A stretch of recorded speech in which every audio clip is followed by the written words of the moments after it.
이번에 그 알랭드 보통의 불안이라는 책 중에 해법이라고 적혀있는 정치, 세 번째 정치라는 부분에서 말씀드리겠습니다. 먼저는 해법 중에 철학과 예술이 어떻게 현대인의 불안을 해소할 수 있는가, 이런 부분에서 얘기를 했는데 그게 도움이 됐는지 안 됐는지 저도 잘 모르겠습니다. 왜냐하면 이 책 전체가 어떤 해법을 딱 정해주는 것이 아니라 어떻게 보면은 일체 유심조 같은 거거든요. 마음에 따라서 그 불안을 해소할 수 있다, 이런 식으로 얘기가 되기 때문에 읽어도 즉각적으로 바로 불안이 해소되지 않는 게 있어서 다 읽고 나서도 해법 같지 않은 느낌이 들긴 듭니다. 근데 이번에도 좀 더 어렵습니다. 이 정치, 어떻게 현대인의 불안을 이 정치라는 말로 해결할 수 있을까, 의문이 되게 많이 갑니다. 정치라고 하는 것은 국가나 정부에서 어떤 국회의원들이 하는 것 같은 그럴 때 써먹는 건 아닌가. 그래서 국가나 정부나 지자체가 우리의 불안을 해소하는 건 아닌가, 이런 생각을 할 수도 있지만 이 책 70페이지를 보더라도 국가, 정부 이런 것들 한마디 나오지 않습니다.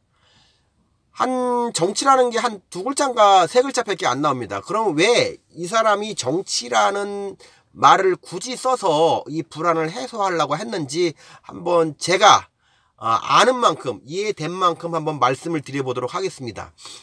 일단은 알랭드 보통은 그 정치라는 걸 설명하기 전에 인류 역사의 높은 지위, 이 책이라는 것은 지위로 인한 불안감을 느끼는 그 현대인의 불안에서 얘기하기 때문에 지위라는 건 떠날 수가 없습니다. 그래서 예전에 가장 높은 지위, 가장 높은 평가를 받았고 가장 높은 존경을 받았던 사람들의 역사적으로 배경을 설명합니다. 일단 그리스 시대 때는 스파르타가 가장 높은 지위를 가졌다고 생각하고, 중세에는 성직자들 또는 영주, 기사, 또는 저 브라질에 비교를 하게 되면 뭐 제기오라는 그 표본같이 생긴 그런 것을, 동물들을 잡아서 고기를 나눠주고 단백질을 제공해주는 사람들이 그때 그 공동체에서 가장 존경받고 사랑받고 관심받는 사람이었다라고 정의를 합니다. 근데 여기서 우리가 알아야 될 것은 알랭드 보통이 이렇게 얘기하는 부분에서 이게 시대마다 높은 지위가 바뀌는구나, 그러면 우리는 그 지위를 쟁취하기 위해서 순간순간 바뀌어야 되는구나, 그래서 우리는 불안하다, 이런 얘기가 하는 것이 아닙니다. 이 얘기는 뭐냐, 각 시대마다 지위라는 것은 시대와 환경에 따라서 높은 지위라는 것은 항시 바뀌어왔다는 것이죠. 고정된 것이 아니라는 겁니다. 그렇다면 어떻게 출발을 해야 되냐, 현대에서 가장 높은 지위를 갖고 높은 평가를 받고 어떤 명예와 관심을 받는 사람은 누군가, 그 사람이 갖고 있는 생각들은 바뀔 수가 없는 것인가 라는 것을 출발해야 됩니다. 그러면 우리가 물질적인 사회, 특히 능력주의라는 사회에서 성공한 사람들, 높은 지위를 가진 사람이 어떤 사람인가를 먼저 봐야 됩니다. 그러면 이 능력주의에 기반하여, 이 능력주의라는 것은 자기 아버지나 어머니나 뭐 학력이나 출신이나 또는 부모가 갖고 있는 재산을 상속되지 않고 순수하게 자기의 능력과 재질과 운으로서만 성공하여 어느 정도의 자리를 높이 올라가는 사람들을 우리가 능력주의자라고 배운 게 아니라 능력주의자라고 알랭드 보통이 얘기했습니다. 그러면 지금 현대에서 뭐 사례에 마찬가지로 2005년도에 우리의 성공한 사람을 보면, 일단 인종이든 뭐 어떤 인종이든 남녀의 성별의 차이 없이 어떤 분야에서 자기의 능력, 자기의 부모한테 상속받지 않고 능력을 펼쳐서 성공하여 돈을 번 사람들이 가장 높은 지위에 있다, 이렇게 설명을 하고 있습니다. 이게 전제가 일단 돼야 됩니다. 그러면 잠깐 복습을 좀 하면, 능력주의자들이 왜 현대인을 불안하게 하는가에 대해서는 저번에 설명을 한번 드렸지만 간단합니다. 이 사람들은 세습이나 어떤 신분에 의해서 부를 축적한 사람이 아니기 때문에 이 사람들은 돈의 가치가 바뀌었습니다. 그리고 그런 사람들이 많아짐으로써 능력주의 사회가 되었고, 그 능력주의자가 많은 관계로 이분법으로 생각하게 된 겁니다. 어떤 식으로? 돈은 도덕적인 가치가 있다고 판단을 한 거죠. 쉽게 말해서 돈이 많고 능력이 많은 사람들은 그럴 만한 자격이 있다, 그렇지 않은 사람은 그럴 자격이 없다. 이 사람들은 최소한 돈이 많은 사람들은 뭐 창조도 있고 인내도 있고 근면도 있고 재능도 있고 IQ도 높고 뭐 이런 식으로 됐지만 직위가 낮은 사람들은 반대의 경우죠. 나태하고 허약하고 뭐 근면하지 않고 재능이 없다든가 이런 식으로 이분법으로 본 거죠. 그러니까 이게 돈에 대해서 도덕적인 가치를 부여했다는 것입니다. 또 두 번째는 더 이상은 낮은 지위에 있는 사람들은 내가 신분제 때문에 성공을 못한 거야 이런 식으로 운으로 돌릴 수 없는 그 피해가지 못하는 어떤 운명이 쌓였기 때문에 본의 아니게 자기가 성공하지 못한 사람은 그 옛날 스파르타 시대에 허약하고 나약해서 전쟁터에 참전하지도 못하는 그런 수치심을 견뎌야 되는 어떤 불안감을 갖고 있다 이런 식의 해석이 되는 겁니다. 따라서 돈이 많은 사람은 위대하고 훌륭하다. 돈이 얕은 사람은 허약하고 나약하다. 이런 식으로 딱 이분포로 정한다는 것이요. 요거를 설명하는 사람들이 유한계급론의 누굽니까? 베블린이라는 사람이 그런 얘기를 하죠. 현대사회, 이 물질적인 사회에서는 돈이 최고다. 돈이 인간의 가치를 판단하는 가장 중심 척도라고 이렇게 얘기를 하면서 이 물질 사회에 있어서는 돈이 없으면은 명예를 쟁취하기 힘들고 사랑도 쟁취하기 힘들며 존경도 받기 힘들며 평탄 또한 좋은 평가를 받을 수 없다라고 이렇게 강하게 얘기합니다. 그리고 더 재밌는 얘기는 이 상업주의 사회에선 우리가 얘기하는 공자님 말씀은 덕 있지 않습니까? 덕이 아무리 많은 사람도 돈이 없는 사람은 이 시대에 존재가 불가능하다. 그러니까 덕이 있고 돈에 관심이 없는 사람이라도 어떤 식으로 돈을 많이 벌어서 자기가 받는 이 수치심, 이 불명예를 극복하고 싶다. 그래서 돈이 이 시대의 가장 큰 어떤 가치다. 이런 식으로 얘기하고 있습니다. 그러면 여기서 일단락을 낳고 일단 왜 이 알랭드 보통은 정치라는 말을 썼냐 이렇게 얘기하는데 자기가 보면 오른쪽 페이지 맨 끝머리에 한 2줄 이렇게 썼습니다.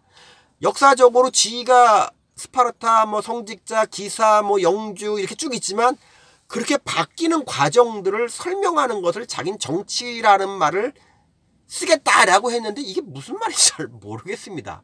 너무 간단하게 설명을 해갖고 잘 모릅니다. 그렇다면은 제가 한번 해석을 해보겠습니다. 이 정치라는 것은 현대사회에서 정치라는 건 뭡니까?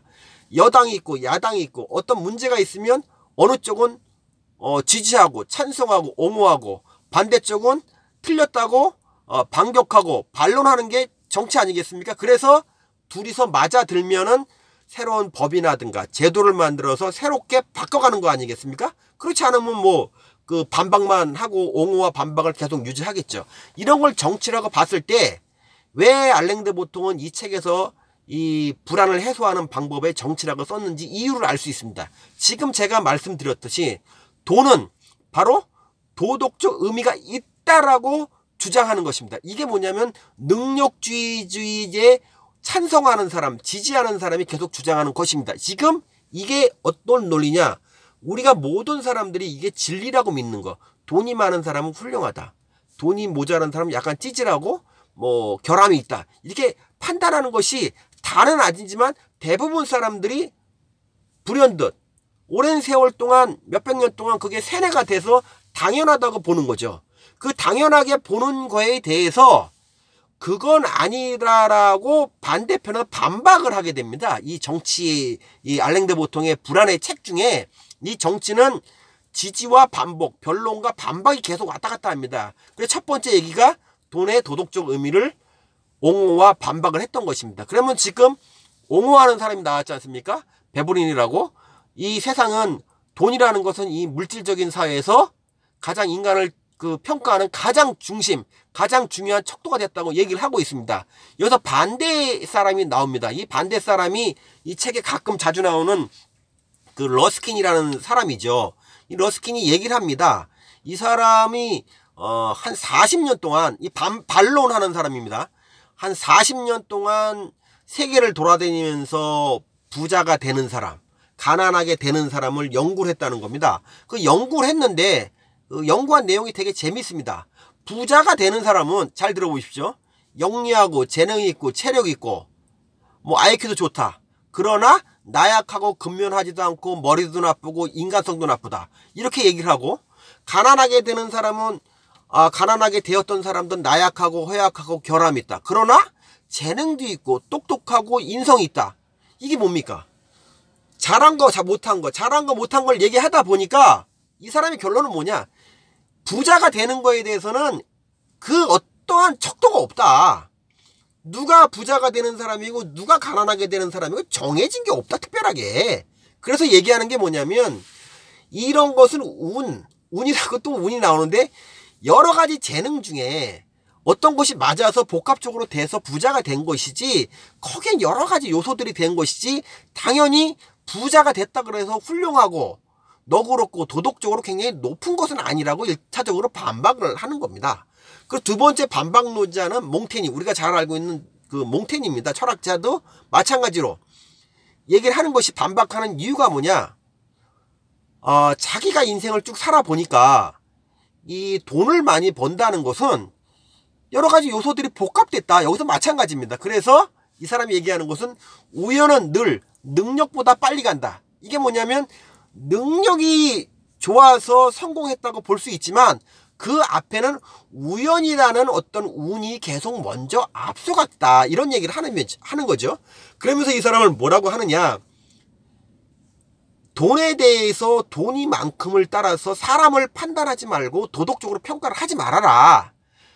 돈을 많이 벌었다는 것은 그렇게 뭐 네가 잘해서 자랑할 만한 것도 못 되고, 돈이 좀 없다고 해서 내가 자기 비하를 하고 폄하를 하고 창피할 일은 아니다. 이것은 우연에 된 것이다. 이렇게 얘기하면서 마지막으로 몽테뉴 이런 식으로 변론을 하고 위로를 줍니다.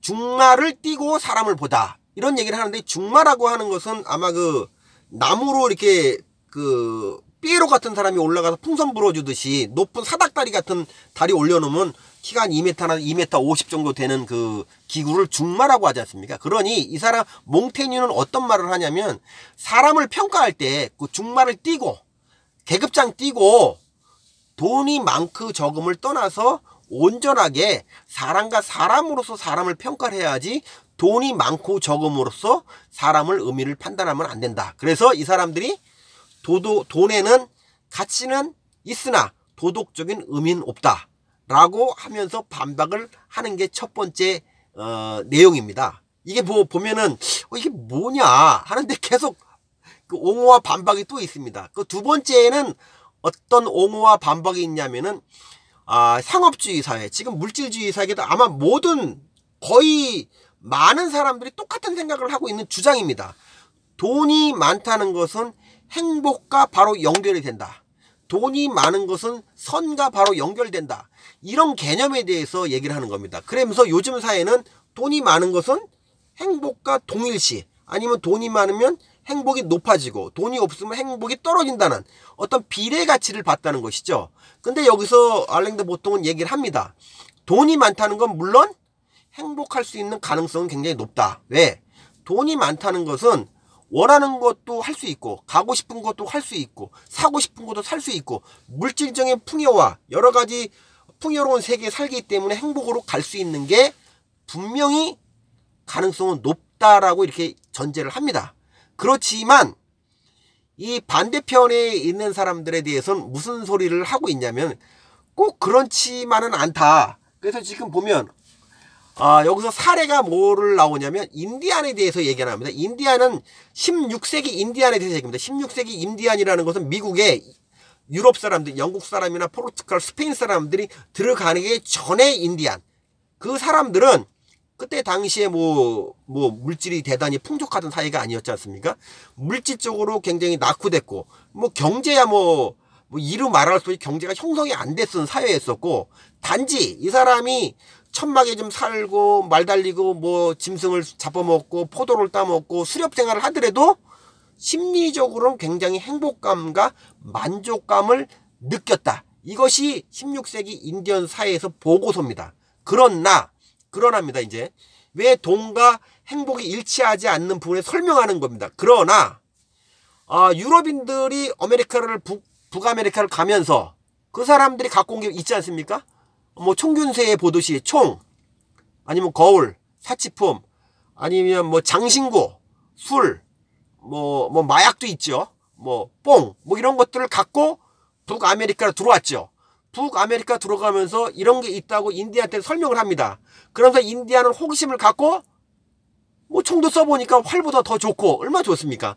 그러니 그걸 갖고자 하는 욕망이, 소유욕이 드디어 시작하게 된 겁니다. 그래서 인디안들은 그것을 갖기 위해서 뭐 사슴을 잡든 뭘 잡든 짐승의 껍질을 벗겨서 유럽인께 넘겨주고, 유럽 사람들은 그에 따라서 뭐 술을 주든지 장신구를 주든지 거울을 주든지, 가장 많이 줬던 게 아마 그 총 아니겠습니까? 총을 주죠. 교육을 계속 했다는 거죠. 그렇게 되면 인디언도 갖고 싶은 게 많았기 때문에 당연히 소유가 많아지면서 행복해져야 되는데 행복하지 않았다라는 것이 인디언의 보고서입니다. 그럼 어떻게 됐느냐? 교육이 많아지고 계속 총, 뭐 짐승, 뭐 가죽을 왔다 갔다 하면서 전혀 행복해지지 않고 인디안들은 어떻게 됐느냐?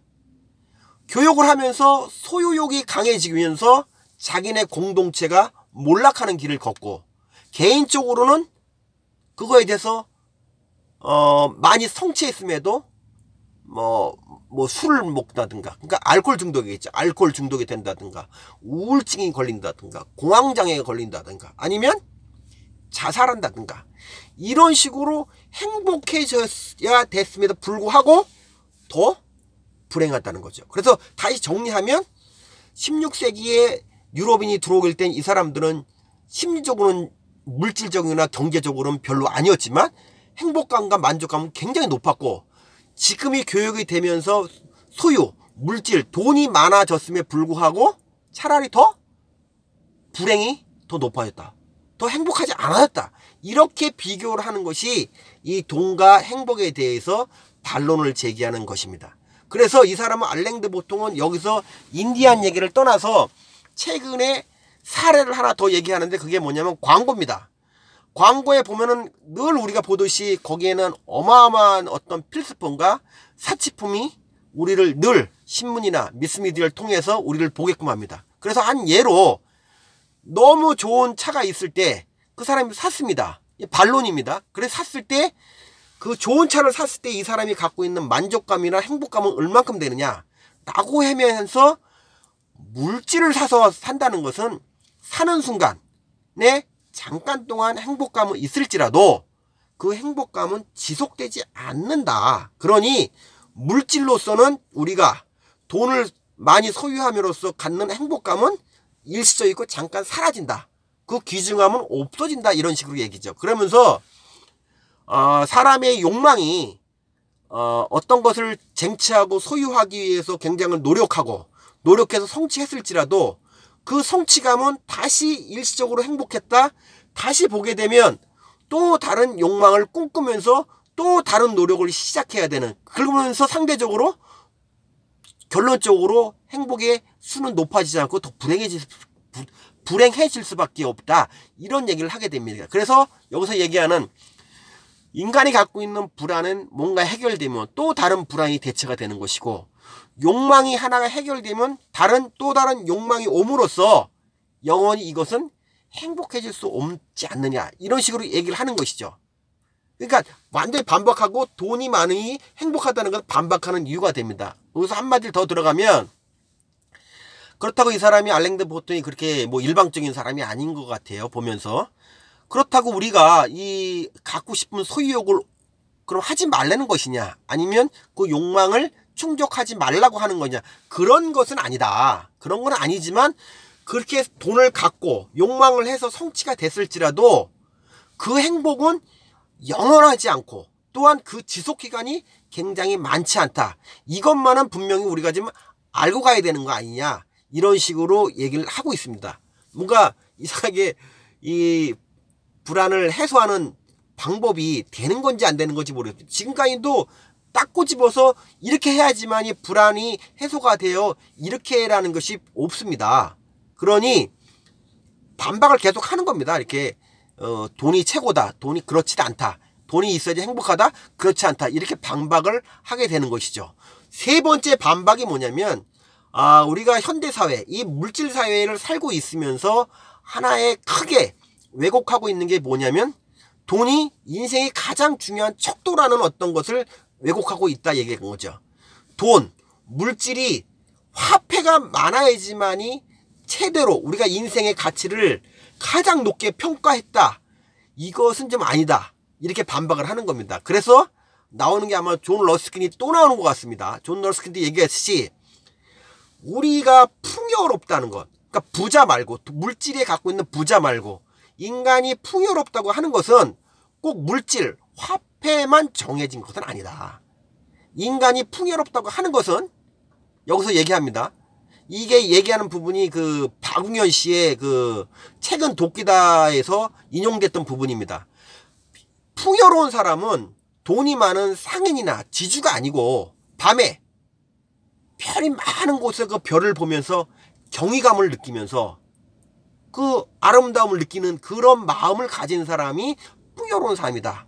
그리고 또한 주변에 있어 불쌍하고 가련한 사람을 보면서 측은지심을 느끼는 사람이 진정으로 풍요로운 사람이다. 이렇게 얘기를 하는 겁니다. 그러니 이 사람 얘기는 꼭 물질만이 아니라 사랑의 힘, 감동의 힘, 뭐 감탄의 힘, 이런 것들이 복합적으로 형성이 돼야지만이 인간이 풍요로운 사람이다 라고 하면서 뭐라고 하냐, 이 세상에 행복하고 풍요로운 사람을 많이 배출하는 나라가 가장 풍요로운 나라다, 이렇게 얘기를 하면서 돈이 갖고 있는 가장 높은 이상 척도를 반대하는 그 개념으로서 이를 얘기를 하고 있습니다. 이게 지금 알랭드 보통이 얘기하는 정치라고 표현했던 지지와 반박을 하는 세 가지 요인이 됐습니까?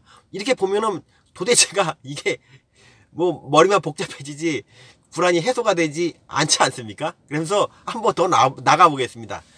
그래서 지금 알랭드 보통은 어떤 얘기를 하고 싶으냐면, 지금 세 가지, 돈은 도덕적으로 의미가 있고 가치가 있다는 얘기를 했었죠.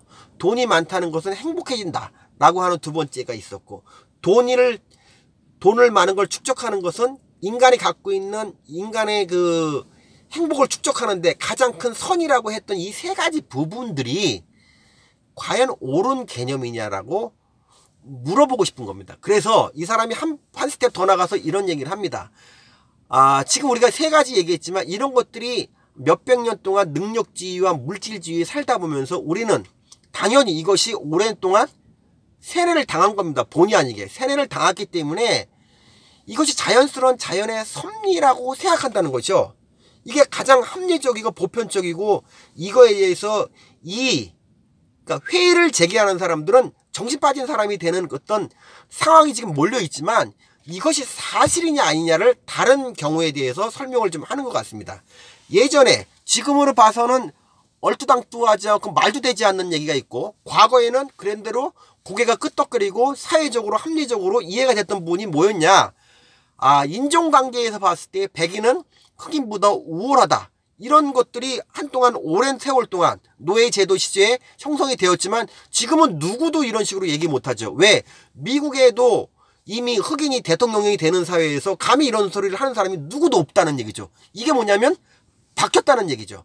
또 하나가 뭐냐면 남자가 여자보다 뭐 우월하다, 아마 이런 얘기를 하면 큰일 납니다. 정치라는 사람이 또 어떤 사람을 얘기해도 남자가 여자보다 우월하다 얘기면 뭐 이건 뭐 그냥 바로 매장되는 그런 사회죠. 지금을 봐선.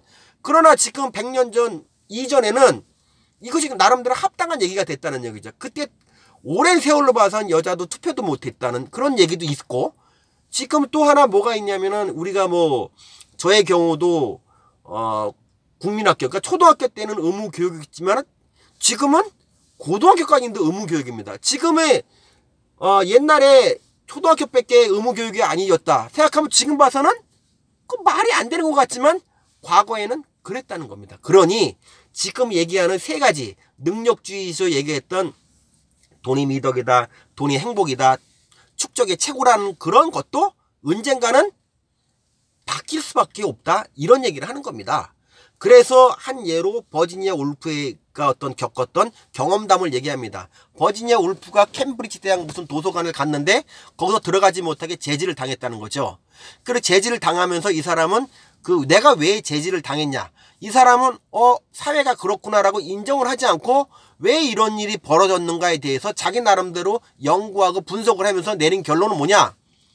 그러한 결론들은 결국은 그 시대를 주름잡고 있던, 그 시대에 가장 힘이 셌던 사람들이, 철학자나 학자나 뭐 사상가나 이런 사람의 어떤 권위적인 이름을 만들어서 말도 안 되는, 자연스럽지 않은 어떤 것을 진실로 포장했다. 그것이 결론이라고 하는 것이 그 버지니아 울프의 생각입니다. 이 얘기를 한다는 건 뭐냐면, 아까 얘기했던 세 가지 종목들이 지금은 보편적이고 자연스러운 현상이라고 볼 수 있지만, 이것은 절대 자연스러운 현상도 아니고 보편적이도 않으며 이것이 신의 준 섭리도 아니다.